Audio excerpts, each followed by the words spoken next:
We must heal what we've inherited as a collective in order to transform. My name's Liz Benferhat from We Heal for All. We must heal what we've inherited culturally, societally, and systemically. What we've inherited as communities, as groups. What we've inherited within our families, and what shows up within our most intimate interpersonal relationships. For there's a new world that's at our fingertips. Many of us can feel it, we can smell it, we know it in our bones. But to usher in this new world, to usher in a world that is regenerative, that's fair and equitable, that's beautiful, we need to heal the remnants of the old. We need to care for the ways, both big and small, that we've all been harmed. And we need to free ourselves from the cycles that these wounds keep us stuck in. For we know that violence beget violence, and that hurt people tend to hurt people.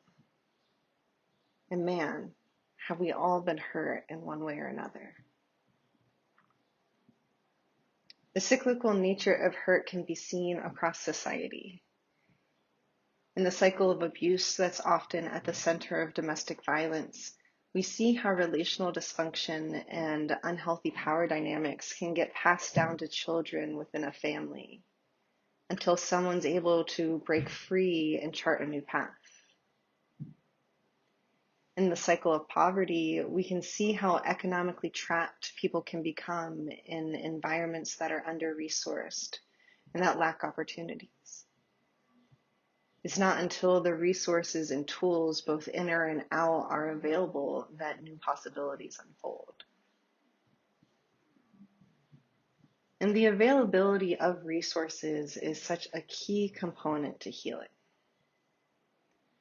The field of traumatology teaches us that we can think about trauma as emotional energy that hasn't been able to live out its full expression because of an inadequate level of resources, such as a stable home environment, psychologically safe relationships, or cognitive capacity.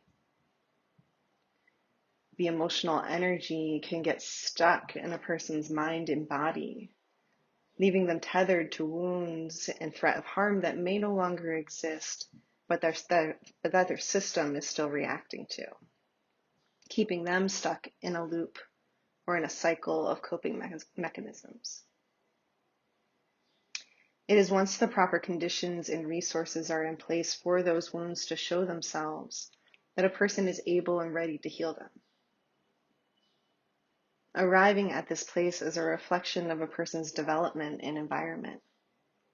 It's a reflection of their access to resources both within and outside of themselves.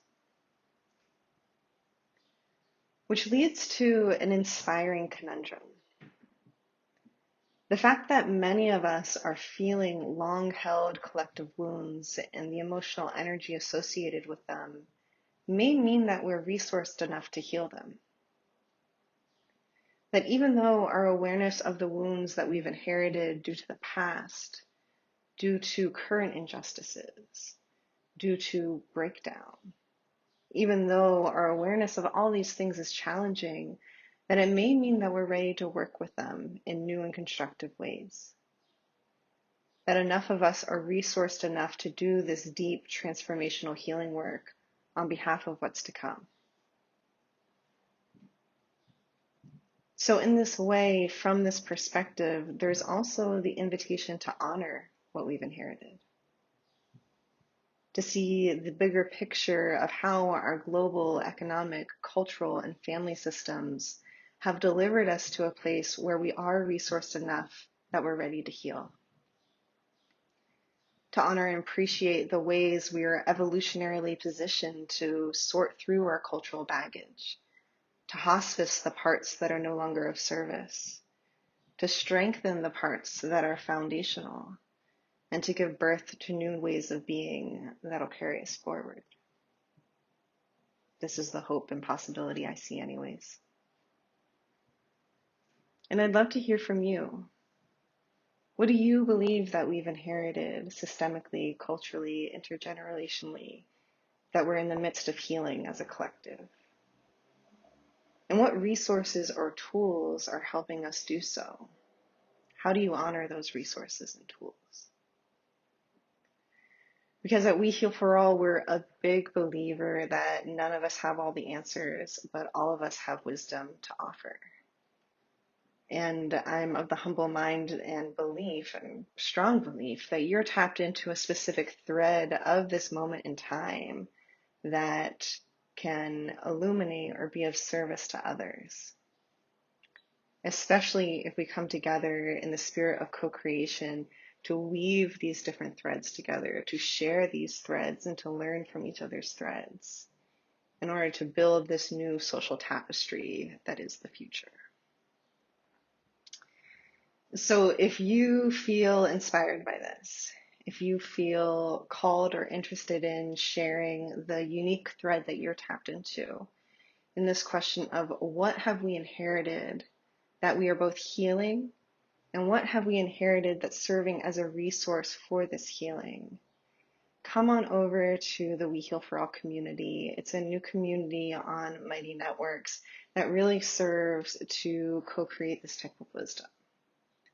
And then check out our monthly drop-in circles, 90-minute We Heal for All circles, where we use meditation and storytelling and resonance practice, which is a form of embodied empathy, where we really practice emotional mindfulness as we listen to each other's shares, as we listen to each other share the unique thread that they're picking up on, that they're feeling into, that they're feeling called to usher forward. And we practice noticing when we feel moments of resonance with what they're saying, when our own emotions or bodily sensations respond to what they're saying. And in this way, it's this practice of both listening and receiving and being taught by each other's stories, how this moment in time and being alive in this highly transformational time is showing up for each unique individual. And then it's also this practice of listening below the surface of story, for listening to these common connection points of feelings, of energy that live below the surface of story that may offer us some insights into our next steps as humanity. So drop me a line. You can find me over at wehealforall.com. Come check out our community space. This video and the article, if you're more of a reader or if you want to reread this, will be up there or on our website. And I look forward to connecting with you and hopefully seeing you in circle.